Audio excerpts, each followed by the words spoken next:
लेकिन क्या आप सोच सकते हैं कि सांसों का एक ऐसा ध्यान है जो आपके शरीर को सभी बीमारियों से बचा सकता है। देखिए, आप सब लोगों ने कपालभाति, अनुलोम विलोम इनके बारे में सुना होगा। दरअसल कपालभाति या फिर अनुलोम विलोम जैसे प्राणायाम में हम सांसों का इस्तेमाल करके अपने शरीर की शुद्धि करते हैं। कुछ पलों का तूफान पूरे जंगल को हिला सकता है, उसी प्रकार कुछ पलों का सांसों का तूफान आपके रोम रोम को जागृत कर सकता है। सांसों के इस अद्भुत विज्ञान के बारे में महात्मा बुद्ध ने एक कहानी के माध्यम से बहुत अच्छे तरीके से समझाया है। महात्मा बुद्ध के सबसे प्रिय शिष्य आनंद ने एक बार बुद्ध से सवाल किया कि हे बुद्ध, आप हमेशा कहते हैं कि सांसों पर ध्यान लगाओ, लेकिन ध्यान तो हम किसी भी चीज का कर सकते हैं, जैसे कि अपने चलने पर, भोजन करने पर या फिर कोई काम करने पर। सांसों पर ध्यान लगाना क्यों महत्वपूर्ण होता है? महात्मा बुद्ध ने इसका जवाब देते हुए बताया कि सांसें हमारे जीवन का आधार होती हैं। उन्हीं से हमें जीवन मिलता है और उन्हीं के छूट जाने से जीवन खत्म हो जाता है। आनंद, अगर जीवन को समझना है तो हमें अपने मन को समझना होगा, और सांसें हमारे मन और हमारे शरीर के बीच एक पुल का काम करती हैं।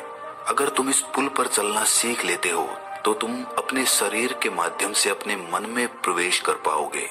तथागत ने आगे कहा कि तुम ध्यान किसी भी चीज का लगा सकते हो, किसी भी वस्तु का लगा सकते हो, लेकिन सांसें हमारे साथ तीनों पहर रहती हैं, और जब हम सोते हैं तब भी हमारी सांसें ही चल रही होती हैं। इसीलिए सांसों का ध्यान सबसे आसान ध्यान है। उस ध्यान को तुम कभी भी कर सकते हो, और सांसों के द्वारा अपने मन को समझना ज्यादा आसान हो जाता है।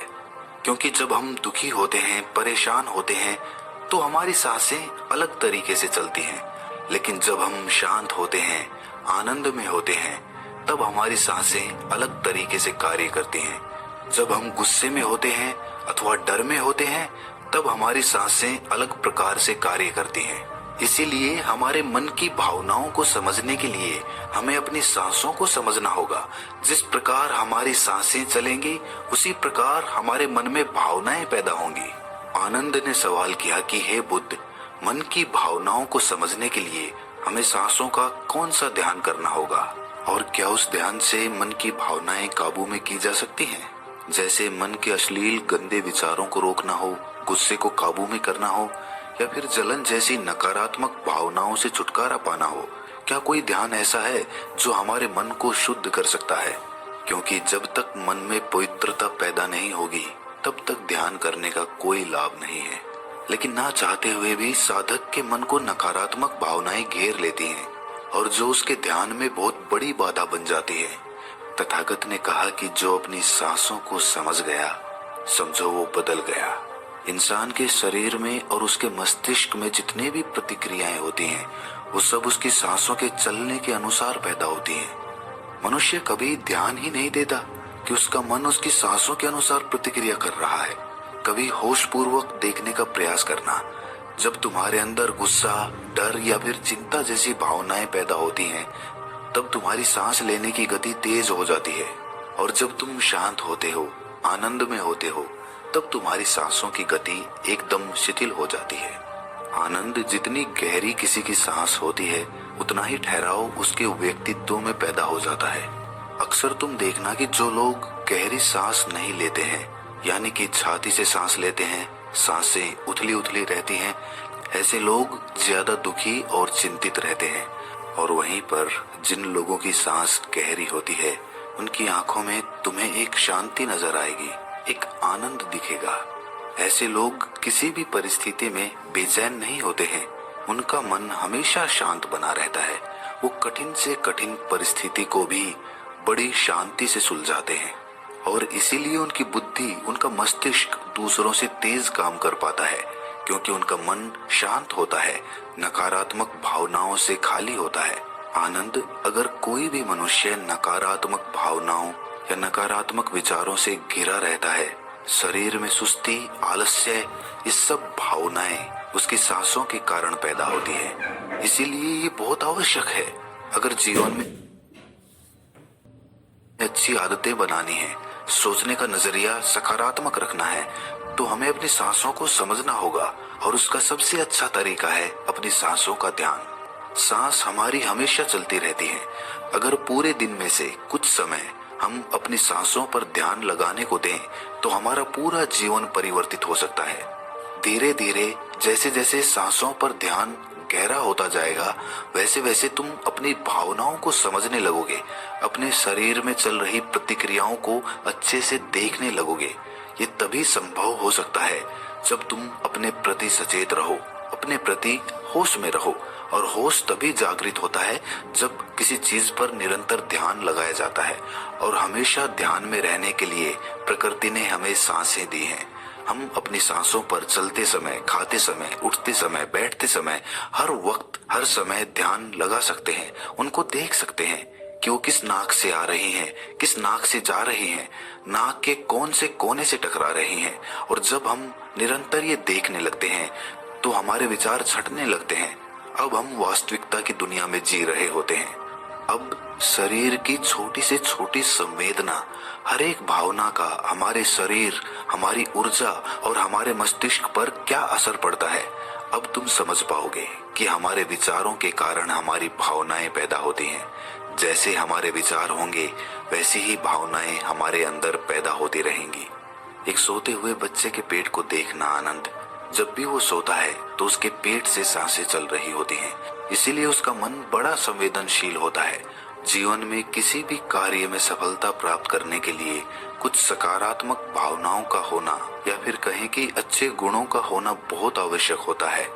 अच्छे गुण जैसे कि स्वभाव में धैर्य होना, गुस्सा ना होना, कठिन परिस्थितियों में हार ना मानना, चुनौतियों का डटकर मुकाबला करना, ये सारी भावनाएं या फिर कहें कि गुण एक इंसान में होने बहुत आवश्यक हैं अगर उसे बड़ी सफलता हासिल करनी है।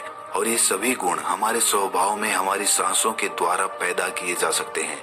इनका विज्ञान होता है, लेकिन अज्ञानतावश मनुष्य हमेशा अपने को बाहर से बदलना चाहता है, लेकिन अपने अंतर मन पर कभी ध्यान नहीं देना चाहता, जहाँ से सारा ब्रह्मांड संचालित हो रहा है, जहाँ से आपकी सारी इच्छा पूरी हो सकती है। आनंद ने सवाल किया कि हे बुद्ध, आपने ये तो बताया कि हमारी भावनाएं हमारी सांसों से संचालित होती हैं, लेकिन क्या हमारी सांसें हमारे शरीर को भी स्वस्थ रख सकती हैं? और अगर हाँ, तो उसके लिए क्या तरीका है, कौन सा तरीका है या फिर कौन सा ध्यान है? तथागत ने इसका जवाब देते हुए बताया कि हमारे शरीर के लिए सबसे ज्यादा आवश्यक हमारे रक्त का ठीक तरीके से चलना है। अगर शरीर में रक्त अच्छे तरीके से चलेगा तो हमारे शरीर में कोई बीमारी पैदा नहीं होगी। लेकिन अगर हमारा रक्त दूषित है, उसमें कुछ गंदगी है, तो वो शरीर के दूसरे अंगों को भी बीमार कर देगा। इसीलिए ये सबसे ज्यादा आवश्यक है कि आपका रक्त एकदम साफ हो। और रक्त के साफ होने के लिए सबसे ज्यादा जरूरी सांसें होती हैं। गहरी सांस हमारे रक्त को साफ रखती है। जिस प्रकार हमारे शरीर की खुराक भोजन होती है, उसी प्रकार हमारे रक्त की खुराक सांसें होती हैं। इसीलिए तुम जितनी गहरी सांस लेते हो, तुम पाते हो कि तुम्हारा मस्तिष्क उतना ही शांत, उतना ही शीतल होता जा रहा है, क्योंकि मस्तिष्क में रक्त का प्रवाह बहुत अच्छे से पहुंच रहा है। और इसीलिए मस्तिष्क में दुख, संताप या उदासी जैसे लक्षण कभी पैदा नहीं होते। सुबह सुबह अपनी सांसों के साथ किया गया ध्यान या फिर प्राणायाम हमारे पूरे जीवन को स्वस्थ बना सकता है, सारी बीमारियों को दूर कर सकता है। जो लोग रोज सुबह उठकर ठीक तरह से प्राणायाम करते हैं, उनका पूरा दिन आनंद से भरा हुआ रहता है। कोई दुख, कोई चिंता उनके दिमाग में घर नहीं कर सकती है। याद रहे कि सुबह का किया हुआ ध्यान या फिर प्राणायाम सबसे ज्यादा लाभकारी होता है। वैसे तो ध्यान तुम किसी भी समय कर सकते हो, क्योंकि ये हर समय लाभ पहुंचाता है, लेकिन जब बात प्राणायाम की आती है तो प्राणायाम सुबह सुबह करने चाहिए जब पेट खाली होता है। ब्रह्म मुहूर्त में किया गया ध्यान आपको ध्यान की गहराइयों तक लेकर जा सकता है। कुछ ही समय में उसके अच्छे परिणाम देखने को मिलते हैं। ब्रह्म मुहूर्त वो समय होता है जब पूरी प्रकृति जागृत होती है। पक्षी अपने घोंसले छोड़कर भोजन की तलाश में निकल पड़ते हैं। ग्वाले गायों का दूध निकालते हैं। मंदिरों के द्वार खुल जाते हैं। ऐसा प्रतीत होता है जैसे कि पूरी प्रकृति का ये सृजन का समय होता है। आनंद, अगर तुम होश में रहकर सुबह के समय की सुंदरता देख पाए तो तुम ध्यान की गहराइयों को समझ पाओगे, समाधि की अवस्था तक जा पाओगे। आपका पूरा जीवन अपने आप परिवर्तित हो जाएगा। बुरी आदत या बुरे विचार छोड़ने के लिए कोई मेहनत नहीं करनी पड़ेगी, अपने साथ कोई जबरदस्ती नहीं करनी पड़ेगी। बुरे विचार, बेफिजूल की भावनाएं अपने आप मन से गायब होती चली जाएंगी। जब तक तुम उन्हें बाहर से बदलने का प्रयास करते रहोगे, तब तक सफलता कभी तुम्हारे हाथ नहीं लगेगी। लेकिन अगर अपनी सांसों का सहारा लोगे, तो पहले दिन से ही परिवर्तन आने शुरू हो जाएंगे। तथागत ने कहा कि मैं ये नहीं कहता कि इसका परिणाम तुम्हें 10 साल बाद मिलेगा, इसका परिणाम तुम्हें तत्क्षण मिलेगा। जब भी तुम कुछ समय के लिए अपनी सांसों को शांत करके एक जगह पर अपनी सांसों पर ध्यान टिकाते हो, तो तुम्हें एहसास होगा कि तुम्हारा मन अपने आप शांत हो गया है।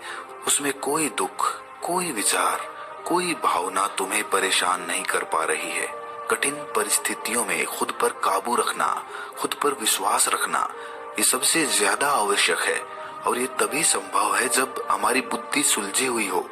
हम छोटी छोटी बातों के बारे में ज्यादा सोचने की जगह तुम उसके हल के बारे में विचार करने लगोगे। अभी तुम्हारी ऊर्जा हो सकता है कि गलत जगहों पर इस्तेमाल हो रही हो, लेकिन अगर अपनी ऊर्जा को एक सही दिशा देनी है, उसका सही इस्तेमाल करना है, तो तुम्हें सांसों का विज्ञान समझना ही होगा।